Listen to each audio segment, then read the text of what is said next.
Behold the latest military news update. This is AFP Community News, hosted by Rofh Suzon every 12 noon, Mondays to Fridays. Only here on DWDD Armed Forces Radio. One AFP for a stronger Philippines.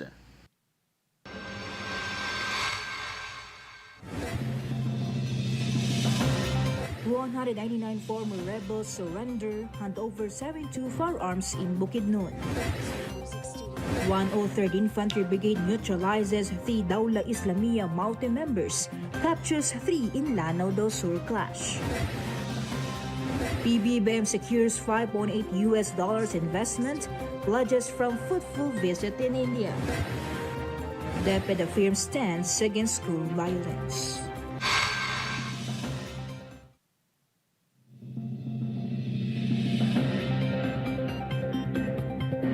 Hello to everyone, especially to our troops at Camp Emilio Ginaldo in Quezon City. Today is Monday, August 11, and this is AFP Committee News, your source for the updates on the armed forces and other developments across the country. I am Rofh Suzon-Abay here to bring you today's stories. DWDD Armed Forces News. For the brief overview of our news, 10th Infantry Division Commander Major General Alan Hambala and Senator Juan Miguel Zubiri welcomed the surrender of 189 former rebels during a mass surrender ceremony in Barangay Butong, Quezon, Bukidnon. The former combatants also turned over 72 assorted firearms, explosives, and war materials, dealing a significant blow to the North Central Mindanao Regional Command. Major General Hambala credited the Mobile Community Support Sustainment Program for helping convince the rebels to rejoin mainstream society. Senator Zubiri pledged continued support, with each surrenderer receiving 5,000 pesos cash aid, 10 kilos of rice, and food packs from the Department of Social Welfare and Development. DWDD Armed Forces News. The 103rd Infantry Brigade neutralized 3 Dawla Islamiyah Maute Group members and captured 3 others in a joint law enforcement operation in Barangay Lamin, Lumbayanage, Lanao del Sur. Troops from the 5th Infantry Battalion and supporting units recovered high-powered firearms, a grenade launcher, handgun, explosives, ammunition, and other equipment. 1 soldier was wounded and promptly evacuated. 103rd Infantry Brigade Commander Brigadier General Billy De La Rosa praised the troops' discipline and vowed continued operations to protect Lanao del Sur from terrorist threats. Armed Forces Radio. Some information from CAF about DND Secretary Lauds AFP for earning high public trust in Octa survey. Yes, Rofh, good noon. Department of National Defense Secretary Gilberto Teodoro Jr.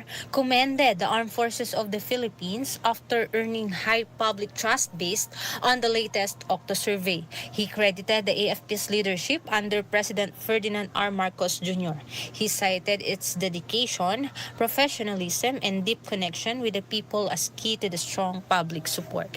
Based on Octa's July 2025 Tugon ng Masa survey, 81% of adult Filipinos expressed trust in the AFP, while 82% said they are satisfied with the institution's performance. This is Kat reporting for AFP Community News, one AFP for a stronger Philippines.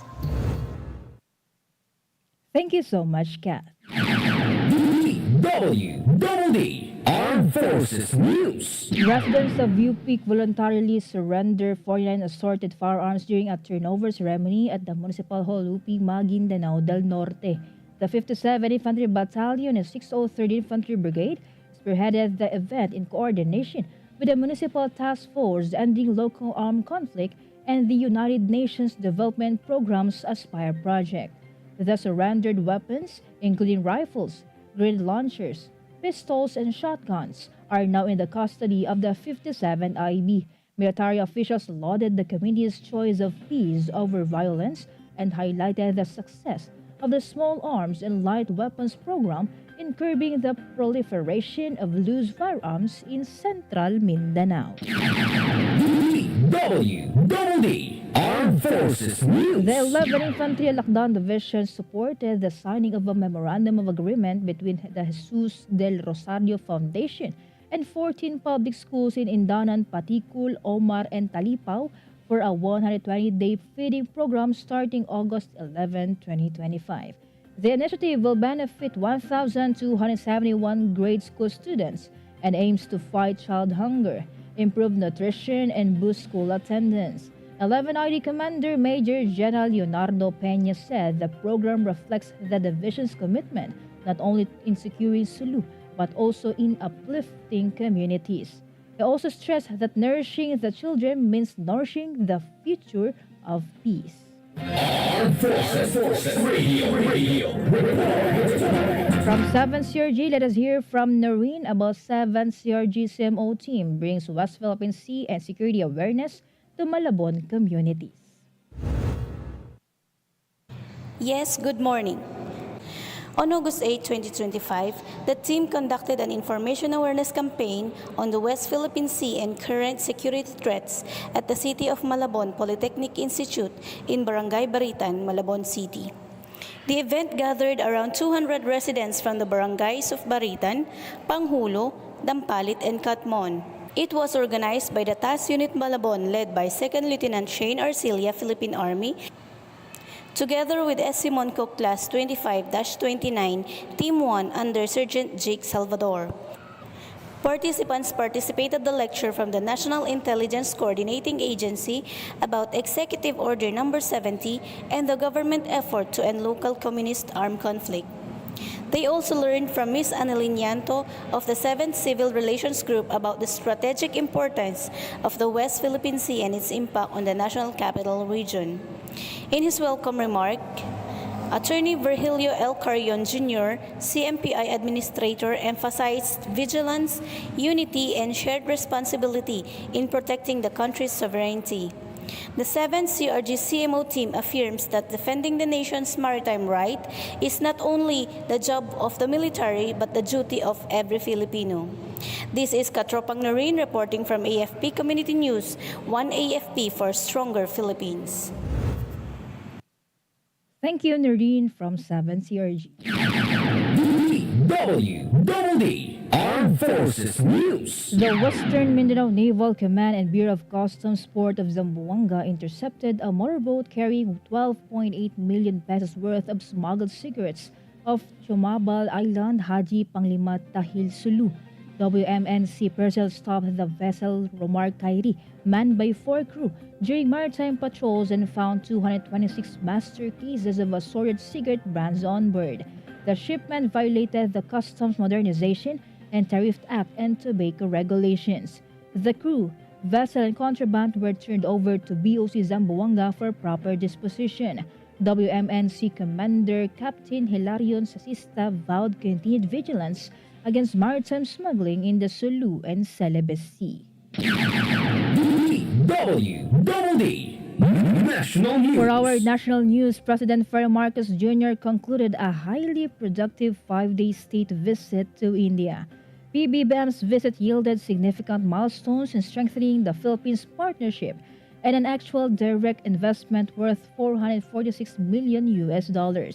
The chief executive also brought home potential investments reaching up to $5.8 billion in digital infrastructure, renewable energy, healthcare, manufacturing, and IT BPM. The president stressed that the key agreements are expected to generate over 4,000 direct jobs and provide digital training to more than 26,000 Filipinos by 2026. Armed Forces Radio.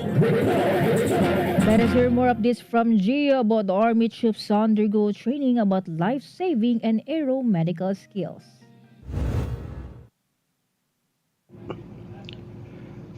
Yes, Rofh, the Philippine Army's offices of the Chief Surgeon and Chief Nurse conducted a 2-day basic life support and aeromedical training in Fort Bonifacio to boost battlefield life-saving capabilities. Military doctors nurses, and medics practice advanced evacuation scenarios. It aims to sharpen skills in rapidly transporting combat casualties to medical facilities. The said training was in line with Army Chief Lieutenant General Antonio G. Navarrete's "Our People is Our Strength" guidance. This is Gio reporting for AFP Community News, one AFP for a stronger Philippines. Thank you, Gio. DWDD National News. President Ferdinand Marcos Jr. said the Philippines would push for the conclusion of a binding COC or Code of Conduct in the South China Sea when it hosts the Association of Southeast Asian Nations Summit next year. In the latest episode of his podcast, PBBM said a legally binding COC would set the rules in the region. Marcos said the Philippine government would try to take bigger and more concrete steps to advance the COC's conclusion because of its importance. The chief executive added that the COC would help avoid an escalation of tensions and clearly define the responsibilities of each signatory state. DWDD National News. For other national news, 19 hospitals in Metro Manila have activated their leptospirosis fast lanes. This aims to accommodate a surge in leptospirosis cases following weeks of rain-induced flooding, according to the Department of Health. Emergency services at the Philippine General Hospital and Hospital ng Maynila have been temporarily closed due to overwhelming patient volumes. According to their latest data, the DOH has recorded a total of 2,396 leptospirosis cases from June 8 to August 7, with a significant concentration in Metro Manila. Armed Forces Radio. From our report on the ground, it is here the report of Mike about 1101st Infantry Brigade and IP leaders strengthen alliance for peace in Davao de Oro. The 1001st Infantry Pag-asa Brigade hosted the 2nd Pag-asa IP Leaders Forum, reaffirming unity for peace, cultural prevention, and inclusive development in Davao de Oro.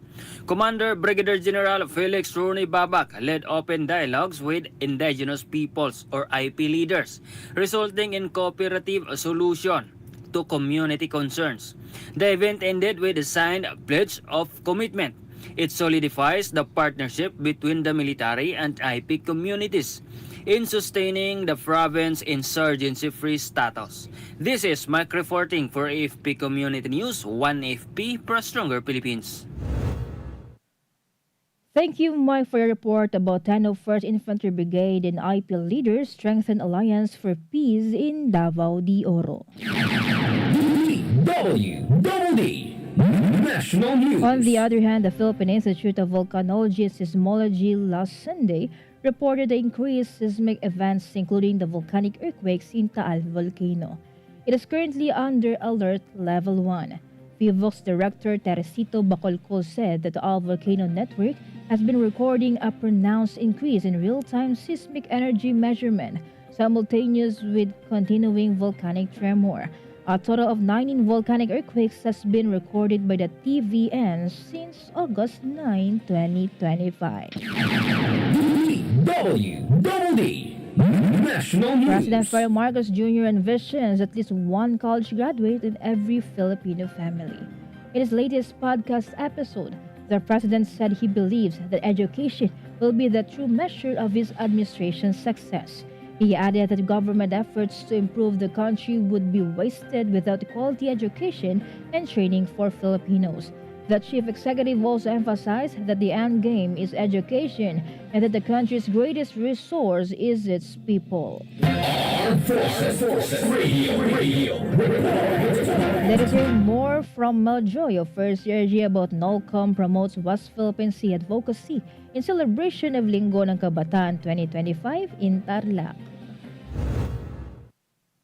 Yes, Rofh, the Northern Luzon Command through the 1st Civil Relations Group Civil Relations Service Armed Forces of the Philippines, together with the Philippine Air Force Tactical Operations Group 3 in collaboration with Public Employment Service Office Tarlac, conducted an information education campaign for the West Philippine Sea advocacy during this year's celebration of Linggo ng Kabataan on August 10, 2025 at the Bulwagang Kanlahi, Diwa ng Tarlac, San Vicente, Tarlac. With the theme, Local Youth Actions for Sustainable Development Goals and Beyond, the information education campaign coincided with the job fair and caravan services of the provincial government of Tarlac, which was participated by 10 government agencies and 43 local locators with around 1,000 participants. The campaign for the West Philippine Sea was promoted by the 1st Civil Relations Group CRS AFP through a photo gallery display, leaflet distribution, and mulat audiovisual presentation at the center stage. The recruitment info sheets of the different branches of the Armed Forces of the Philippines were also distributed during the activity. Additionally, as part of the Post-it Support WPS initiative of this unit, the participants wrote on a post-it note and displayed it on the board to demonstrate their support for the West Philippine Sea. The activity served as a platform for fostering appreciation for the country's sovereignty and territorial rights, promoting military careers, and strengthening the role of every Filipinos towards our better and peaceful nation. This is Meldrin Nesho Arok reporting for AFP Community News, 1 AFP for Stronger Philippines.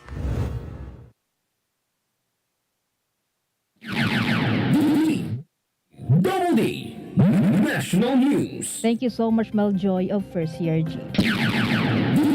Double D National News. For other national news, the Department of Education has issued a memorandum reiterating its call for increased vigilance and stricter measures against school violence.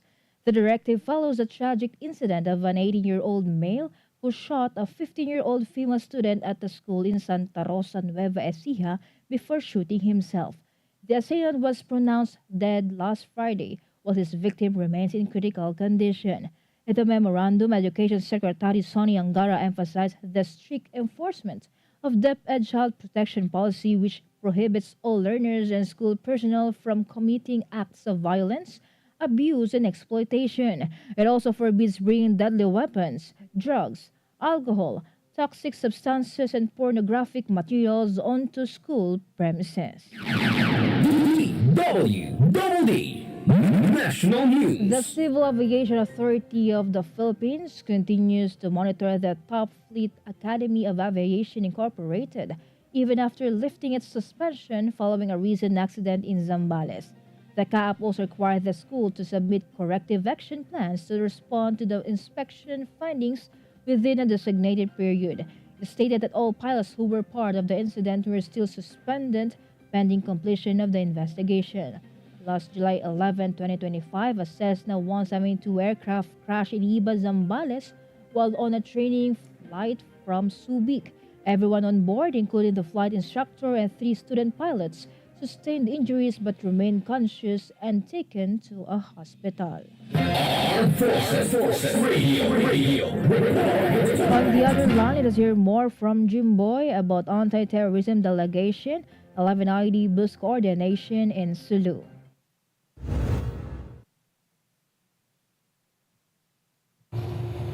An anti-terrorism delegation from the Department of Justice, Anti-Terrorism Council Secretariat, and National Intelligence Coordinating Agency, led by NICA Director Micheler Logroño, visited Major General Leonardo Peña, Commander of the 11th Infantry Division and Joint Task Force Orion at Jolo, Sulu.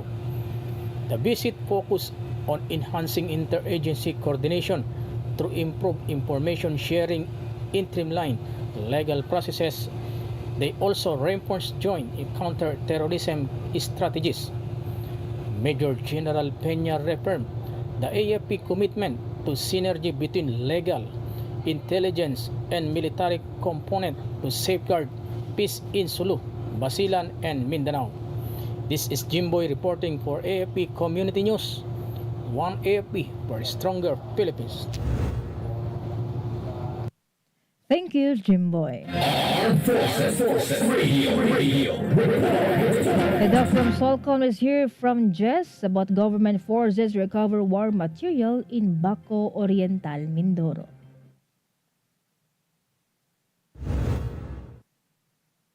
Yes, Rofh, troops from the 76th Infantry Battalion Philippine Army and the 10th Special Action Battalion Philippine National Police recovered war material following an encounter with the members of the communist terrorist group in Barangay Mangmangyan 2, Baco Oriental, Mindoro on August 9, 2025. Reports from the 203rd Infantry Brigade stated that the clash ensued when government troops responded to information from concerned citizens about the presence of armed personalities in their community. The brief firefight resulted in the recovery of one M16A1 rifle, a short magazine, and 18 rounds of live ammunition. No casualties was reported on the government side, while losses on the NPAs are still being verified. Soldiers are conducting follow-on operations to track down the fleeing terrorists and secure nearby communities. This development is part of the 2nd Infantry Division's intensified efforts across southern Tagalog, particularly in Mindoro, aimed at dismantling the remaining NPA presence and achieving the goal of ending local armed conflict in the island before the year ends. This is Jess from Solcom reporting for AFP Community News, one AFP for a stronger Philippines. Thank you, Jess from Solcom. DWDD National News. Meanwhile, more than 2 million voters registered in the 10-day registration held by the Commission on Elections. This is in preparation for the Barangay Sangguniang Kabataan elections. COMELEC Chairperson George Erwin Garcia said that more than 2.1 million applicants were recorded, with Region 4A topping the list with a total of 265,957 processed applications. He said that the 10-day voter registration was the most successful and historic, breaking all records despite the short period. DWDD National News. Relatedly, President Ferdinand Marcos Jr. said he would sign a law that would postpone the December 2025 Barangay Sangguniang Kabataan elections to next year. Marcos said that the Commission on Elections itself pushed for the postponement of BSKE to focus on the Bangsamoro Autonomous Region in Masla Mindanao elections in October. The president said the upcoming BARM election is the first time we have ever had this kind of election at all.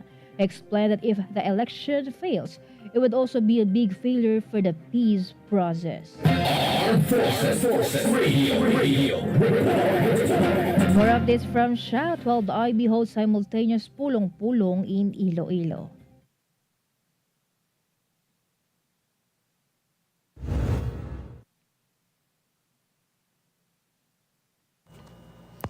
Yes, Rofh, the 12th Infantry Battalion conducted simultaneous pulong-pulong session in 3 barangays of Hanway and Lambanao in Iloilo yesterday. It aims to raise awareness on insurgency threats and promote peace. Residents actively participated, gaining insights on insurgent influence and the importance of community unit in protecting their areas. The activity also strengthened the battalion's partnership with local leaders and reinforced open dialogue as a tool for lasting harmony. This is Shaina Araneta reporting for AFP Community News, one AFP for stronger Philippines. Thank you, Shaina. Armed Forces Radio. And now from Palawan, more updates from Junes about San Miguel Search and Rescue Team marks first year with wellness and recognition event in Puerto Princesa. Celebration of its first founding anniversary, the San Miguel Search and Rescue Team, in partnership with Peace Palawan, Lacambine, and the Western Command through the 6th Civil Relations Group, successfully held the Zumba and Recognition Program at the Barangay San Miguel Covered Court, Puerto Princesa City. The event brought together members of the community, local volunteers, and various AFP reservists who actively participated in the morning Zumba activity aimed at promoting health, wellness, and unity among stakeholders. Following the Zumba session, a recognition program was conducted to honor the invaluable contributions and dedicated service of the San Miguel Search and Rescue Team in community safety, emergency response, and disaster preparedness over the past year. The first anniversary celebration not only recognized the achievements of the San Miguel Search and Rescue Team, but also reinforced its commitment to serve and protect the residents of Barangay San Miguel and nearby communities. This is Katropang Junes reporting for AFP Community News, one AFP for stronger Philippines. Thank you, Junes from Palawan. DWDD National News. A migrant worker office will be set up in Abuja, Nigeria to provide assistance and services to the growing number of Filipino workers in West Africa.